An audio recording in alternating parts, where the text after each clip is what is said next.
What is going on, my Pokegeeks and gamers? It's Mummy Martin here. So, we just did an analysis on the Legends Arceus Japanese trailer, and now we're gonna go over the site to see what other information they have for us here. So, let me see if there's anything in story. Okay, so here's something that it's touching on the English one, I believe. Maybe, I don't remember off the top of my head. So, frenzied noble Pokemon. A strange phenomenon is causing nobles to suddenly fly into a frenzy, making them incredibly difficult to rein in. As part of the Survey Corps, you will be called upon to quell the frenzies of the nobles. How to quell the frenzied Pokemon. The bodies of frenzied Pokemon grow in size and shine brightly. Simply defeating these Pokemon in a Pokemon battle will not calm them. To quell them, you will have to hit them with bombs made using the noble Pokemon's favorite foods. So if you guys remember, back when I was reading over the trailer and our buddy Dio had mentioned when Kikui was saying he's the captain of something and something about giving it its favorite food, that's what it was referring to. It was the bombs. So here we can dodge attacks and throw bombs. It won't be easy to hit a rampaging Nova with bombs. They will relentlessly unleash powerful attacks at you. The moment you see an opportunity, hit them with as many bombs as you can. Just like with throwing a Pokeball, aim carefully. So here we can see those are the bombs, there's Kleavor, there's us throwing the bomb and dodging. Use Pokemon battles to your advantage. While nobles are formidable opponents, defeating them in battle will cause them to be temporarily dazed, making it easier for you to hit them with more bombs and gain the upper hand. So here we can see we're throwing Oshawott out, and oh, I'm sorry, I messed up. I thought in the English version he had a little less than 70 HP, he has a little less than 100. But still, I don't think at this level, even with like the right nature in IVs, I don't think Oshawott can have 97 health. I could be wrong. I haven't looked at the stat calculator in quite a while, so yeah. But anyway, if you guys can let me know in the comments about that, definitely. I would definitely appreciate that. Anyway, so we see Oshawott here using an attack, and then we throw the bomb at it, and we can hurt it a bit. Well, not, I don't know if hurt is the right word. So let's see. Akari and Ray, that's their names, that's right. 11, 10, Commando, Silene. Okay, so here's Mai. So, Mai is in charge of caring for a special weird deer that can be found in the Obsidian Fieldlands. She and her partner Munchlax grew up together as if they were siblings. And like we saw, we can fight Mai, so I'm guessing we can fight the other ones as well. And also, something I meant to mention in the analysis video, but I just kind of forgot because I was looking over all of the timestamps that Dio gave me. Leon looks very similar to Clay. He's got similar, like the hat looks similar, his facial expression is similar, his hair is similar, and just like the, you know, honestly just the whole mud on the boots and the pants, it really reminds me of Clay. So I wouldn't be surprised if he was like an ancestor. I know at first, when the trailer came out, people were saying, oh, well obviously he's going to be related to Rourke and Byron, because well, they're the rock and steel type, and Rourke goes to the coal mine, and I'm like, I can understand that, but he looks way more like Clay. Like, I don't know why people were saying that at first. Anyway, so Leon cares for Kleavor, the Lord of the Obsidian Fields. Though young, he's been given the role of Warden because he has proven himself to be very talented. He actually kind of reminds me of Hapu from Sun and Moon. Like, she's young, but she took the role of Kahuna from her grandfather, because no one had been one since her grandfather passed. And here we have Iskan. Iskan lives by the sea and cares for a special Basky Legion that makes its home in the area. He can be a bit easy to frighten and isn't too fond of ghost-type Pokemon. So I thought he seemed like a guy who could be easily startled as well. And here we have Arceus. Arceus feels a great deal of responsibility as a warden, and because of this, she tends to try to solve problems all by herself. She is tasked with the care of a certain lady Pokemon. So people have been wondering who the lady Pokemon is. Ironically enough, the first Pokemon that popped into my head was actually Serena. I don't know why. I think just because I think it's, I don't know, it's like official like category, like, you know, like what it's classified as. I don't know if it's like the Majesty Pokemon or like the Royal or the Queen. I don't know, but for some reason Serena just popped in my head first. I think some people had Vespiquen had come to mind, which in a way kind of makes sense, but I don't see it. I can kind of see Serena, because I can't think of any other like lady Pokemon, so to speak. Maybe, I guess technically Lilligant, but I don't think so. Also, we don't even know what's on her Bengal, like, because the others, you'll notice, well, you can't really see it with Iskin, but obviously he's here Baspi Legion. Leon is gonna have Kleavor, as you can see, and then with Mai, you can see the Weirdeer. I still love her outfit, the Ursaring and the Santler. Oh, it's so cool.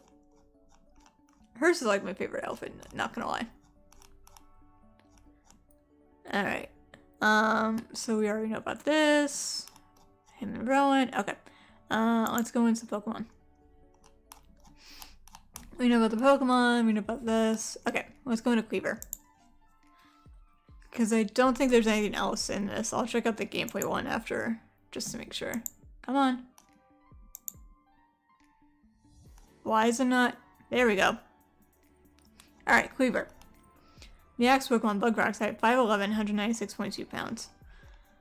So parts of its body have been turned to stone. Special minerals found in the Hisui region caused Scyther to evolve into this Pokemon. Parts of its body have hardened into stone. The stone parts often get chipped during fierce battles, and Kleavor that have survived many battles will display a larger chipping across their bodies. However, the chipping actually makes these stone parts sharper, increasing their slicing power. It is said that the people of Hisui once used pieces of stone that had fallen from Kleavor to craft tools. So what I'm wondering is, A, how is Scyther going to evolve into Kleavor? And again, I've been wondering this since they've announced the regional variants. Where did they go? Like, how did they become extinct? It's weird that they weren't, that they're like, something had to have happened for them to not be in the modern Pokemon world anymore. Like, now we have the regular Growlithe, now we have the Cantonian Growlithe, now we have the Unovan Braviary, now we have the Unovan Baspi Legion. So, I don't know, is it possible that, like, Braviary and Basculin are actually from Sinnoh and they migrated to Unova over time because of, like, the climate changing and whatnot? I don't know. Let's see. It attacks with its axe-like arms. Even a casual swing from one of Kleavor's large axe-like arms is capable of delivering a devastating blow, dealing massive damage to the hardiest of opponents. Kleavor uses his arms to carve symbols into tree trunks and even chop trees down to mark its territory. If you come across trees with markings made by a sharp blade or a row of trees cut down in a crisscross pattern, it could be the doing of Kleavor. So that's interesting. And that's it for all the Pokemon. Is there anything new in gameplay? That Piplup is so cute! Actually, all the Pokemon are cute. Alright, so obviously here we have the day-night cycle. Hey! Alright, let's see now. Explore the vast environment and study the Pokemon that live in it. Different Pokemon are active during the day than during the night. It seems there are even some species that can only be found during specific times of day. Visiting the same area at different times might yield new discoveries. Which makes sense with Starly and Driftland. You can find Pokemon in unexpected locations, such as up in trees or in crevices of rocks. So here, again, we have Lopunny, who hits the tree and a Burmy comes out. Kind of interesting, actually. So, actually, here's one question I have now that Burmy's popped up. How do you get the Trash Cloak Burmy? Or Wormadam? Like, seriously, how do you do that? Because I don't think you're going to be in buildings all that much. And if trainers... If there's not a lot of people you can fight compared to, you know, modern time, how do you get the Bug Steel Wormadam? Anyway. We already know how to sort of battle. Okay. So here's something new. The challenge of facing alphas. During your expeditions, you'll sometimes run into alphas, Pokemon that are larger than normal and have glowing red eyes. Alphas will chase you down and attack you when they notice you. They're tough opponents, but they'll become great allies if you manage to catch them. They may even drop rare items if you defeat them in battle. So that's one of the other things I was wondering about as well, is how we're able to evolve certain Pokemon. Like, in the Japanese trailer, let me go back real quick here. Actually, let me look and see, when does Dio start mentioning,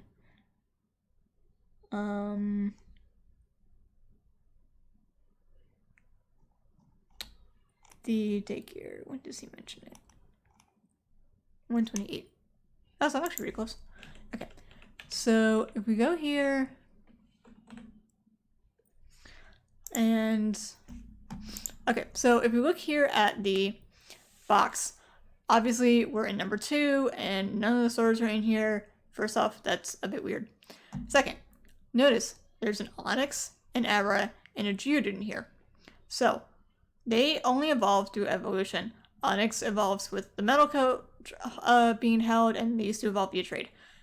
Now, obviously, the main answer is going to be, oh, well, obviously you have to do online. But if people don't have online, then how do you trade for these Pokemon? Because there's not that many trainers in the world, I'm guessing. Like, obviously we know there's the Wardens, but who knows how many other people are, you know, going to be around for you to talk with and to trade with. Because obviously bonding with Pokemon is not really common yet. So that's like one of the other things I'm wondering about. How are you going to do this? So obviously we know about the Agile and Strong style. Okay. So here. Pokemon battles against other people. The mingling of Pokemon and people is still not the norm in the Hisui region. People who live alongside Pokemon are rare, and people who lead their Pokemon in battle are even rarer. However, some people, such as certain Wardens, have forged strong bonds with Pokemon and may challenge you to a battle. And again, Cyndaquil is level 13! Ah! Also, what did I just notice? In this picture, Cyndaquil is level 13, 62 HP. In the next picture, level 10, 61 HP. How? Like, obviously, different natures, different IVs.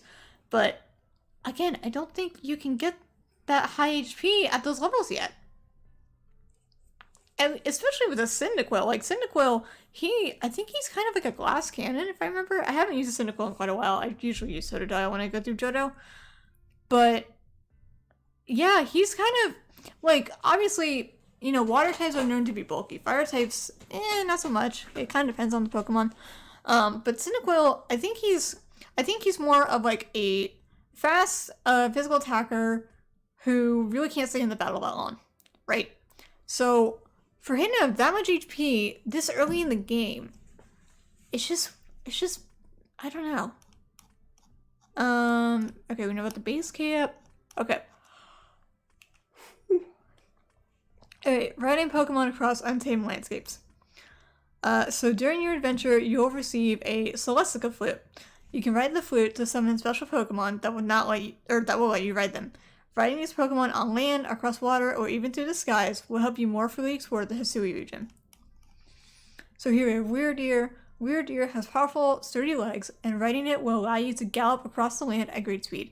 By having Weirdeer dash forward, you'll be able to give yourself an even greater speed boost. You can also have a jump to leap over obstacles. So here we see that with the leaping. Basculegion. Basculegion will be a powerful ally when it comes to completing your Pokedex, as it can carry you across bodies of water. Basculegion is also able to launch itself from the water surface, letting you leap effortlessly over obstacles in your way. So I'm wondering if some water type Pokemon are gonna like try to attack you, kind of like for those of you who've played the Sword and Shield DLC, if you go to the Isle of Armor, every time you're in the water, Sharpedo will always come running at you, so you have to like get away by speeding up on your bike. So I wonder if like Pokemon will attack you like that, and you have to use Basculation to jump. And here we have Hisuian Braviary. Hisuian Braviary will let you soar through the skies, flying with ease across great chasms and expanding the ways you can travel and explore the region. From your vantage point in the air, You'll have a great view of what kinds of Pokemon and items might be below, which will aid you on your surveys. So that's nice. Crafting we know about. How to catch them we already know about. Smoke bombs we know. Heavy balls we know. Alright, the Arc Phone. So, early on in your adventure, you'll receive a device called the Arc Phone. Its distinctive appearance might lead you to suspect it has some connection to the mythical Pokemon Arceus. This device appears to contain some sort of strange power, and it seems it will help you on your journey. So, yeah, obviously, here's us getting the Arc Phone. So, okay, so the fact that Mai is here in this cutscene, I am thinking what happens is we started the game, we joined the Galaxy team, we joined the survey group, and then, because one of the first missions that we were given, what was it? What was the first mission?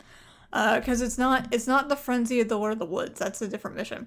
But there was another mission that we could do that was right around where this area is, where this here, let me zoom in a bit so you guys can actually see what I'm talking about. Oh, whoops. So you guys can see the map a little bit. So I think it was kind of by Deer Track Heights. They didn't quite zoom in though, so I don't know the full area. But there was another mission somewhere here that we could do. Or maybe it was in a different area. So I'm wondering if you do that, you catch some Pokemon, you go back, and then you go and meet Mai. You find the Arc Phone with Mai. Or maybe Mai is with you on the first mission. Like you meet Mai on the first mission. You get the Arc Phone, and then you're supposed to go meet Lian? Maybe? I don't know. But that'd be cool. Facilities at Jubilee Village. Okay, the clothier and the hairdresser. You can change your outfit and hairstyle in Jubilee Village. At the clothier, you can obtain everyday kimonos as well as fancy suits, hats, and even masks. Get your hair styled and colored at the hairdressers. Mix and match your clothes and hairstyles to create just the look for you. So obviously we have all these. I love the Krogunk one. It's adorable. Take pictures at the photography studio.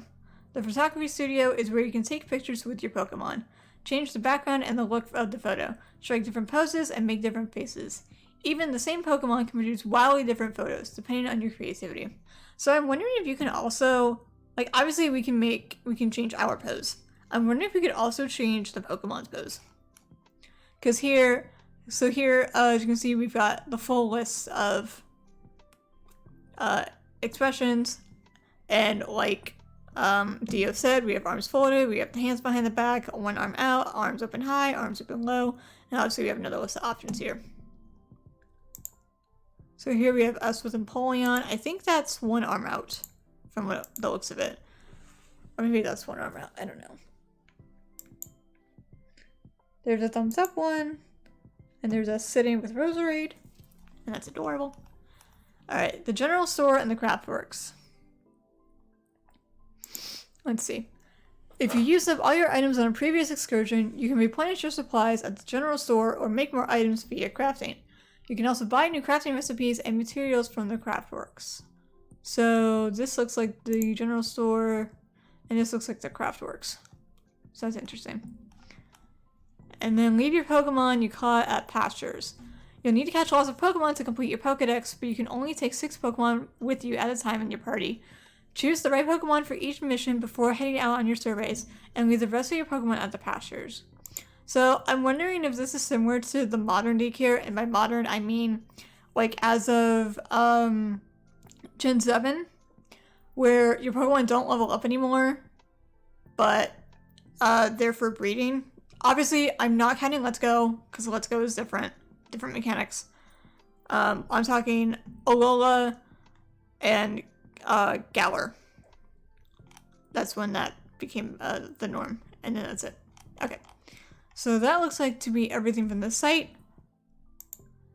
So yeah, I am very excited about this.